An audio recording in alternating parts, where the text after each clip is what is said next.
Hello, everyone, and welcome to Virtuosity. I'm Corey, co-founder of Virtuosity and lead facilitator for the Virtuosity Program. I'm delighted to introduce an important evolution of our flagship program, the launch of one-on-one coaching. I'm joined today by two wonderful colleagues.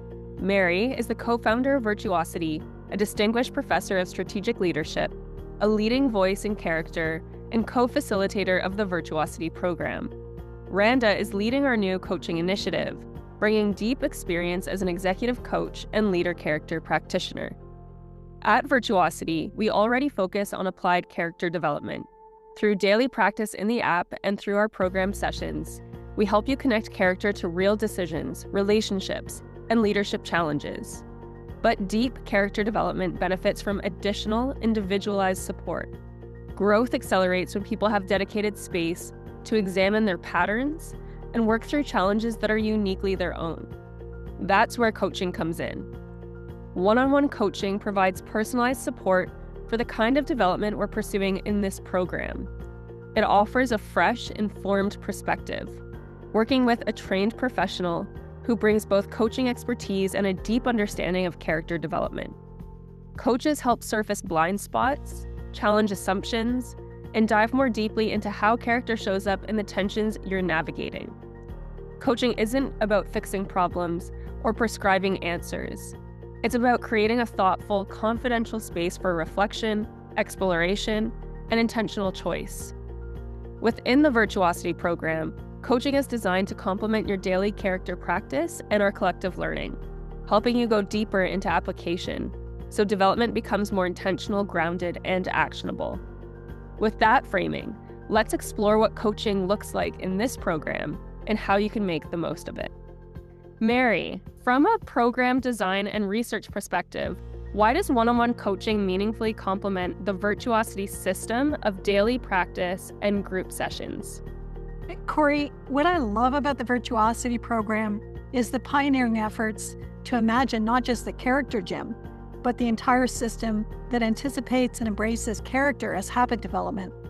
Our research reveals that in addition to the exercises provided through the daily practice provided in the Virtuosity app, the monthly sessions for collective reflection, insight, and application are critical. Furthermore, the partner capability enabled through the app helps to take development one step further.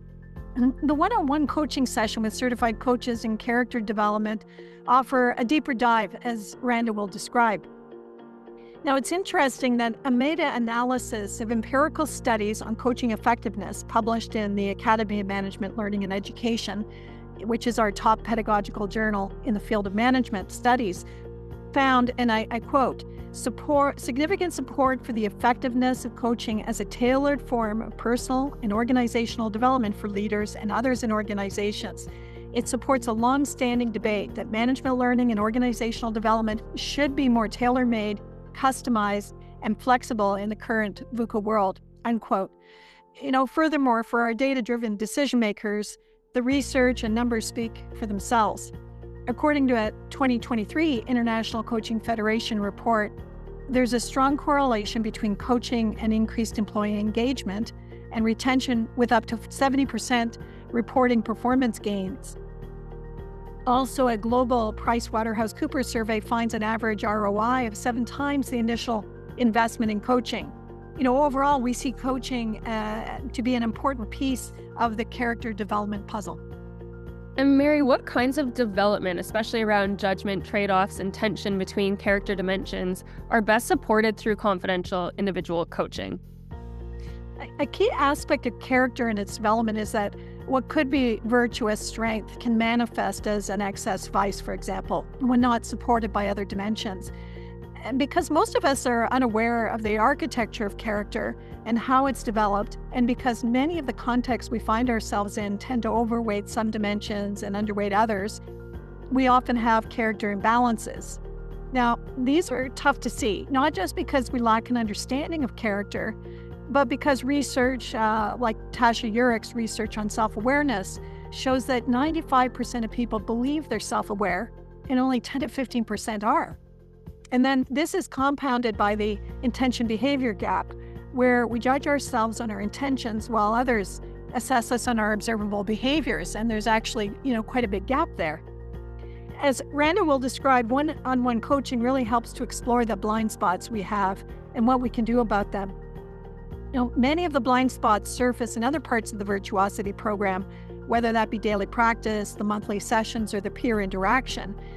But the coaching sessions are a place where they can be explored more fully under the guidance of someone who is a certified coach and who understands the architecture and development of character.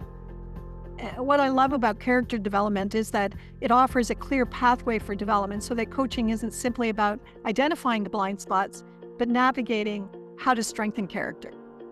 And so, Randa, when participants hear character-based coaching, what should they expect and what should they not expect from these conversations? Yeah, participants can expect character-based coaching to be focused on linking who they are and how they show up with how they perform and the decisions they make in those critical moments that matter. It's really an opportunity to help someone elevate one's technical expertise and the performance expectations that they have with how they show up as a leader to deliver results. And so, as we heard, this requires deeper self-examination of those vices and imbalances that we may not be aware of. For example, impatience from temperance eroding our decisiveness from judgment, as an example. And character-based coaching can surface those blind spots and really strengthen our self-awareness along our character development journey. So, for example, instead of asking someone what they need to do differently to perform in a specific role or transition, a character-based coach will ask, who do you need to be to lead well and consistently under pressure? Or, when do you avoid difficult conversations, and what does that say about your courage? Those are just some examples of what can be expected from this approach. And that helps us really focus on adding that deeper layer to help the individual target who they need to be to lead well, instead of what they do in specific situations to address performance or execution gaps. So that's what they can expect. What should not be expected, as with any coaching, character-based coaching is not therapy, or it's not counseling, it's not performance evaluation, it's not consulting, mentoring, or advice giving. It's really a confidential space to help strengthen our character in action. And so participants will get up to 3 sessions. Randa, what happens leading into the first session? What unfolds in that initial conversation, and how does the coaching build from there? Yeah, the Virtuosity coaching experience is a great opportunity for individuals, participants of the program, to get a taste of character-based coaching. So leading up to that first session, they will be introduced to character-based coaching through an orientation. And so to give them a sense of what it is, what it isn't, the coaching journey overall.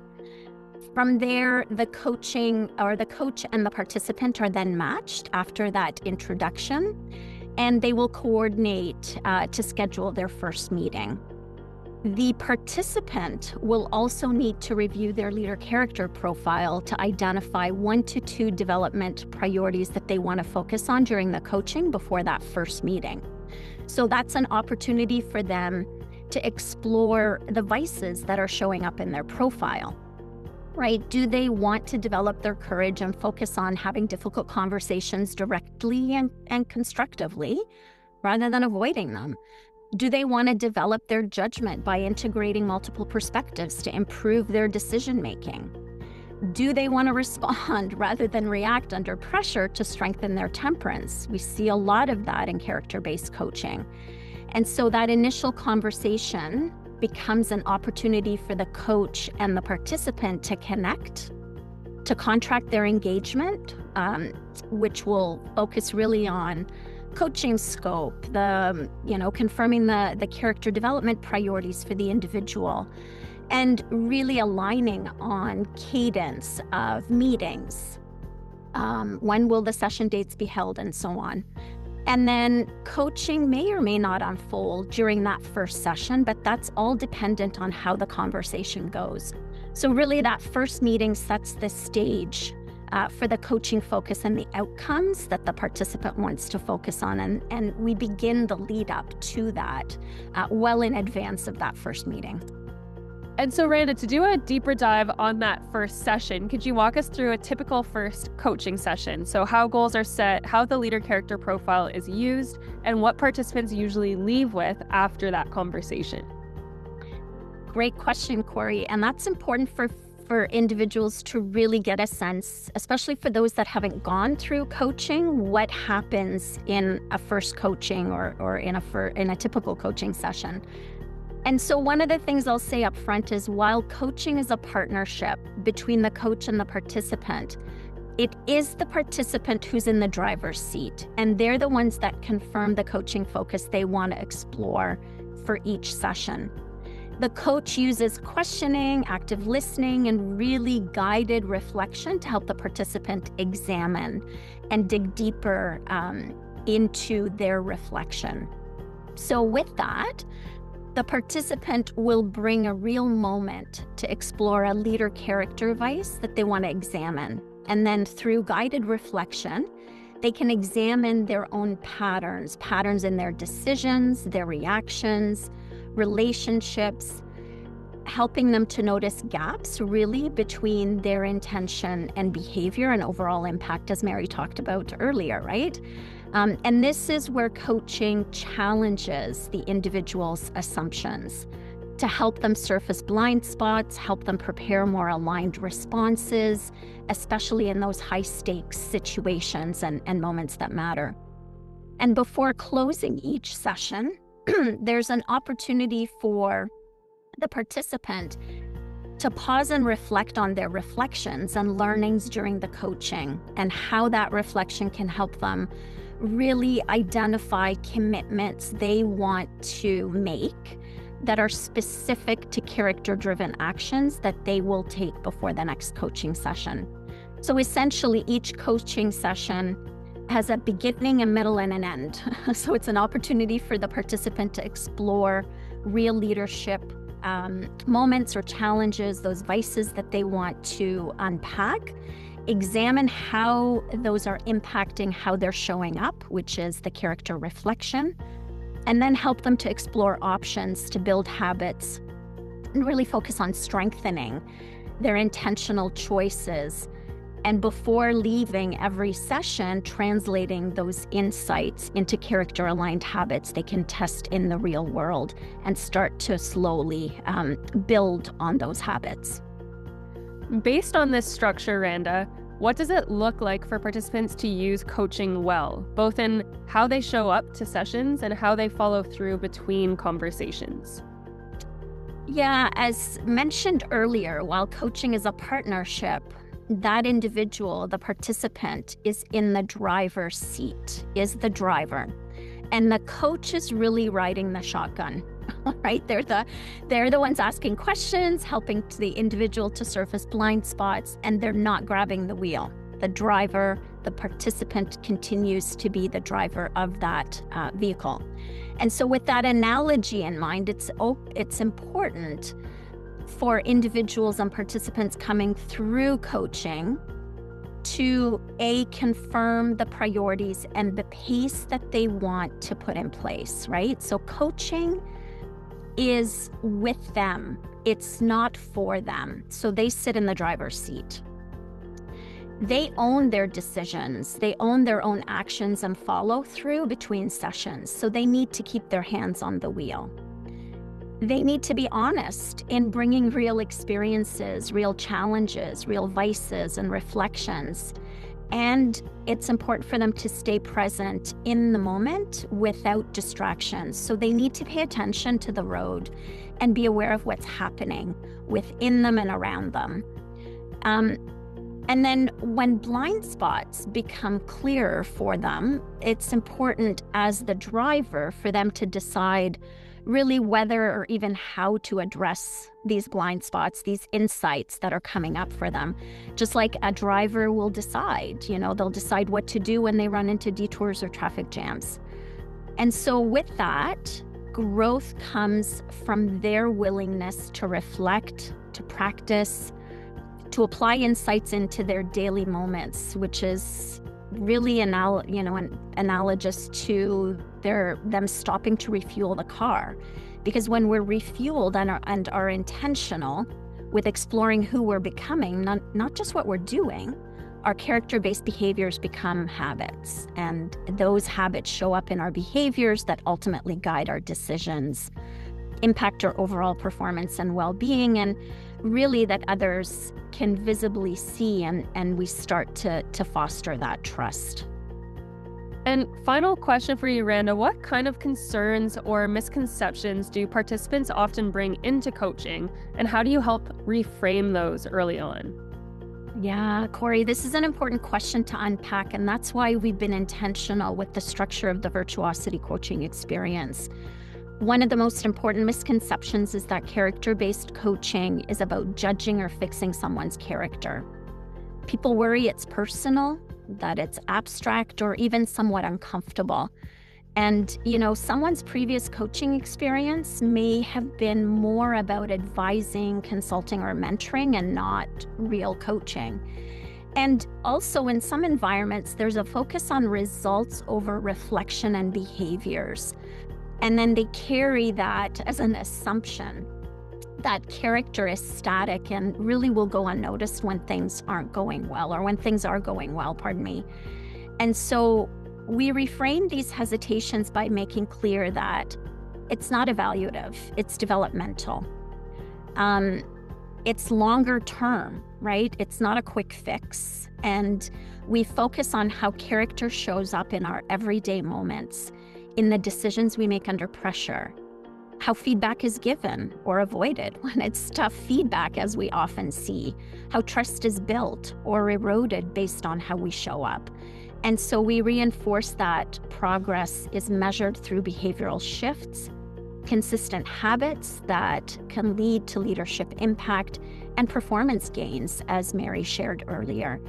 And I would encourage anyone with hesitations to give coaching a try or speak with a character-based coach. Because I think what I've discovered is once people experience that character-based coaching is practical, it's owned by them and led by them, and directly connected to real results, these hesitations start to disappear. As we close, I want to reinforce why coaching is such an important addition to the Virtuosity experience. The Virtuosity program is designed to help you strengthen your character in applied ways, through daily practice, shared learning, and reflection that connects directly to your context. Coaching adds another layer, individualized confidential support that allows you to dive more deeply into those same application areas. It's a space to think more clearly about real decisions and work intentionally with the aspects of character that matter most in your day-to-day. In terms of what comes next, there are just a few simple steps. First, we'll be sharing your coach matches shortly after the launch session. Second, once you receive your match, we ask that you reach out to your coach to establish a connection and schedule your first session. To get the most out of coaching, come prepared, be open, and stay engaged in your Virtuosity practice between sessions. Coaching works best when it's integrated into the broader rhythm of your development, not treated as a standalone conversation. We're excited to support you through this next phase of the program, and we hope you find coaching to be a valuable space for reflection, growth, and clarity as you continue your Virtuosity journey. Thank you for being part of the program.